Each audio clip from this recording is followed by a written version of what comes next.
नेपाल में भारी बवाल मचा हुआ है और इस बवाल को लेकर कई इलाकों में कर्फ्यू लगा दिया गया है।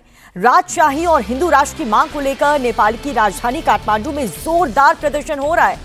संगठनों की कॉल पर राजा लाओ देश बचाओ आंदोलन में 40 से ज्यादा संगठनों के हजारों कार्यकर्ता पहुंचे हुए हैं। तस्वीरें आपको दिखा रहे हैं। प्रदर्शनकारियों को रोकने के लिए जब पुलिस पहुंची तो हिंसक झड़प वहां पर हो गई, तोड़फोड़ किया गया। काठमांडू की सड़कों पर मचे बवाल के बाद नेपाल आर्मी की टीम भी बुला ली गई।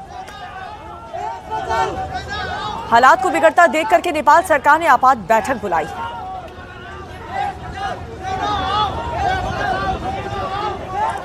और इस खबर पर ज्यादा जानकारी के लिए हमारे सहयोगी मनीष प्रसाद हमारे साथ जुड़ चुके हैं। मनीष, आज प्रोटेस्ट का पहला दिन और काफी उग्र प्रदर्शन देखने को मिला है, लेकिन फिलहाल मौजूदा स्थिति क्या है?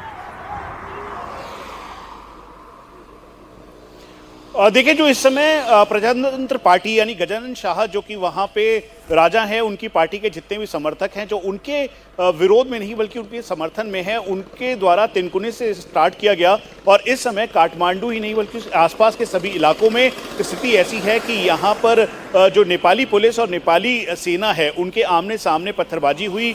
यहाँ तक कि कई सारी गाड़ियों को आग के हवाले किया गया और सबकी ये मांग थी कि जो राजा हैं यानी मोनार्की दोबारा से राजाशाही वहाँ पर लाई जाए, हिंदू राजा का राज्य हो। इस समय केपी शर्मा ओली जो हैं वो अपनी हायर जो कैबिनेट की जो सदस्य हैं उन सब के साथ वो मीटिंग कर रहे हैं ताकि ये जल्द से जल्द ये जो स्थिति बनी हुई है इस समय नेपाल में वो थम जाए। लेकिन स्थिति के अनुसार जो जिस तरीके से तिनकुने में शुरू हुआ उसके बाद धीरे धीरे ये जो इनके प्रजातंत्र पार्टी के जितने भी समर्थक हैं वो आज सामने आए। हालांकि उनको काउंटर करने के लिए उन्हीं के पार्टी के कुछ लोग आमने सामने थे, विरोधाभास था पार्टी में, लेकिन स्थिति बिल्कुल बद से बदतर होती गई और फिर उसके बाद जाकर पथराव, आगजनी ये पूरे काठमांडू और उसके आसपास के इलाकों में फैलने लगा। इस समय जो हमें जानकारी नेपाली गवर्नमेंट के द्वारा मिली है उनके मुताबिक कई इलाके हैं, करीबन 8 से 9 इलाके जहां पर कर्फ्यू लगाया गया है रात के 10 बजे तक। एयरपोर्ट हालांकि सुचारू तौर पर चल रहा है, लेकिन बाकी जो सेवाएं हैं वो बिल्कुल बंद कर दी गई हैं ताकि स्थिति को काबू में किया जा सके। लेकिन जानकारी के मुताबिक जो खास तौर पे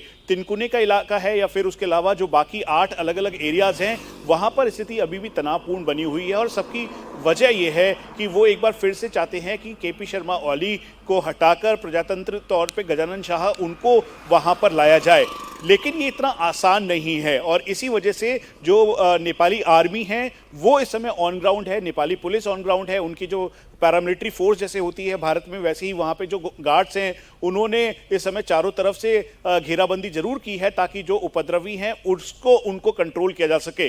लेकिन इस हिंसा में कईयों के इंजर्ड होने की खबर आ रही है। हालांकि कैजुअलिटी का आंकड़ा अभी तक क्लियर नहीं बताया गया है, लेकिन अगर स्थिति ऐसी देखी गई जो ये उपद्रव है, रॉयड जैसे हालात बन गए हैं और वो और हिंसात्मक होते हुए दिखाई दे रहे हैं तो अगले 24 घंटे यहाँ के लिए बहुत निर्णायक हैं। हालांकि इसे कंट्रोल के लिए एक्स्ट्रा डिप्लॉयमेंट किया गया है, एक्स्ट्रा फोर्स बुलाई गई है। हम देख पा रहे हैं कि नेपाल की आर्मी खुद मैदान में उतरी हुई है ताकि इन प्रदर्शनकारियों को रोका जा सके। बहुत अहम जानकारी आप हम तक पहुंचा रहे थे मनीष, बहुत बहुत शुक्रिया आपका इस जानकारी के लिए।